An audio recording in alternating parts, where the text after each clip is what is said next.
BJP সদর কার্যালয়ে রাজ্য বিজেপি ওবিসি মোর্চা সভাপতি তথা ত্রিপুরা চা উন্নয়ন নিগমের চেয়ারম্যান সমীর ঘোষ এক সাংবাদিক সম্মেলনের রাজ্য সরকারের প্রশংসা করেন।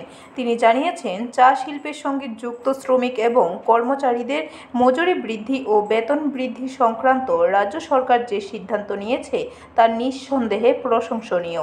তিনি আরও জানিয়েছেন, বামফ্রন্ট সরকার এবং এর আগে কংগ্রেস সরকার চা শিল্পের সঙ্গে যুক্ত শ্রমিকদের শুধুমাত্র বঞ্চিত করে গেছে, কিন্তু ভারতীয় জনতা পার্টির নেতৃত্বাধীন সরকার প্রতিষ্ঠিত হওয়ার পর থেকে এখন পর্যন্ত গত 7 বছরে শ্রমিকদের আর্থসামাজিক অবস্থার মান উন্নয়নের কথা মাথায় রেখে 94% মজুরি বৃদ্ধি করা হয়েছে।